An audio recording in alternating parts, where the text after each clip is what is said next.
Hello friends, those back pages here. I hope you're well. I guess this is technically Wednesday, Thursday, Friday, day 3 and day 4 put together. Recaps, I suppose, but yeah, pickups, all that good stuff. So, yesterday at the show, we'll start with that one. Wasn't finding very much, that was piquing my interest. I was walking around, seeing friends, taking pictures, having good times, conversations, making memories that last a lifetime. But I was still looking, I guess I was looking for, a 52 maze for the collection, and I wasn't finding one, and I was getting okay with not picking one up this year. I mean, it has to be the right card. When you're spending that kind of money, it should be the right card. I can't force it. So,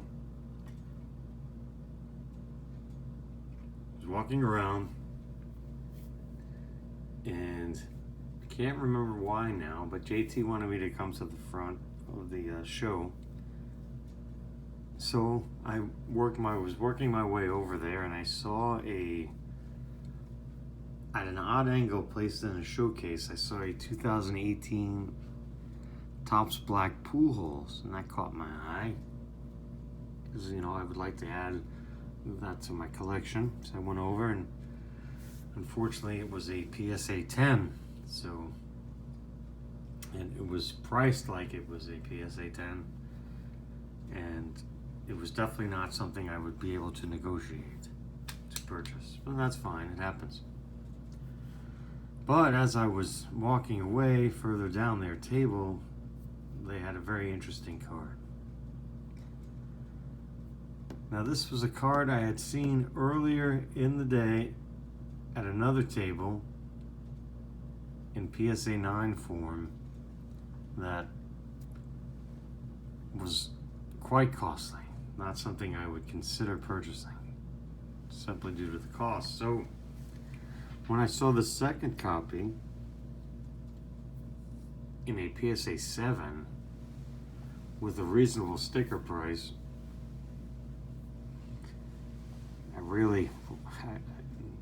I guess I got excited, but I really started to think that this could actually happen. And this is a card that, the I word, we hate to use the iconic word, but the word iconic, but this really is. And it's a card I have said many times to my friends that, no, I'll never own that. That's fine. It's expensive. It's costly. I'll never own that. But here I am looking at a PSA 7 of it. And, JT and I have been, roommates this year, and we've been on the floor texting back and forth. Hey, what's your location? Where are you? I have something you want to see. Yada, yada, yada. When looking at this card, I obviously wanted JT's opinion, but it wasn't a, hey, where are you? I asked the booth number, and I texted him, please come to this booth right now. So he did. He looked at it. Seemed a little taken back because of what it is, and can't say I blame him. Wasn't on my radar, like I had mentioned. It's not something I was planning on picking up, but I was fortunate enough to, move a lot of cards this week, and was able to have the funds available to add this to the collection. So even though we're in this, stereotypical hotel lighting, I'll show it off. And actually, I guess this lighting's not much better than the setup I have currently at home, but that's a whole nother story. But here it is, without further ado, the 2001 Bowman Chrome Albert Pujols autograph card. Yep, I know. Eric, you don't collect autograph cards, especially of sports. That's right, I don't. But when the opportunity to own this card, which is numbered to 500, hand numbered, back then they were still finding their feet as far as what they were going to do, I suppose, with the numbering. And lo and behold, here it is. In all its glory, it's very shiny. Again, a card I didn't think I'd ever own. And very happy to have this in a PSA 7, which I guess is fairly low pop. I didn't look it up, but I think that the reason it got a 7, I mean, it's not perfectly centered, obviously, but it's not terribly centered. There is a, I don't know if I'll pick it up on the camera here, but right by his buttocks, there's a, it seems to be a dimple in the card there. And it can be something that minute, based on the rules of grading, that could make that a 7. Now, if it had like a thumbnail indentation or something on the surface, that's usually where 6s come from for modern cards. But here we are. As I've said many times, the sign grade really doesn't matter, especially when you're talking about cards like this. Certainly happy to have this in the collection, and I'm sure when I do my recap video, which will, I'm not sure when it's going to be. It won't be tomorrow because I'll be driving home tomorrow, but I'm sure I'll go on about this again. Between this and the Jackie, this show has been obviously a show I'll never forget, and but more on that next time on the recap. So yeah, so that was yesterday, and so I was happy to pick that up, and so we have that. So today, walking around again, meeting friends, taking pictures, same as yesterday, and I would love to be able to do this every day of the week, every day of the year, and here we are. But wasn't finding anything, same old story. That's fine. I mean, I'm trying to be more focused as a collector.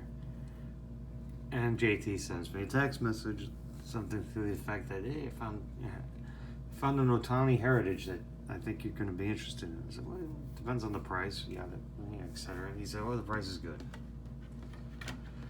So he says, meet me over where it happened to be. So I did, and we went over to the dealer, and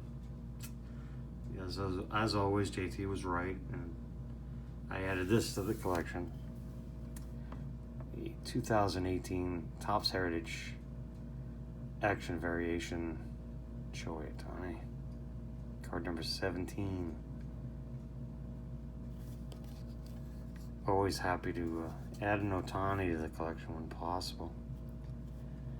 So I guess tomorrow, I guess I should add an Ichiro card. Maybe that's a sign that it's like the Pujols, Ohtani, Bonds. Add that 2000, all those Bonds in the CGC submission. So after the show ended tonight, they were having a trade night, the third and final, I believe. Yes, the third and final national trade night downstairs in the IX Center, and it's pretty much where the if you had been there, where they had the VIP, and I guess they extended it out a little. I'm not sure exactly, but it was very spacious, a lot of room, a lot of people just had their cards on display, some on the floor, some on the tables, some improvising in other ways, and it was nice. It was a very positive atmosphere. There was a lot of chatter going around, chatter going on, and people having a good time. And I did I have been to a couple trade nights before. Like I went to the official one last year.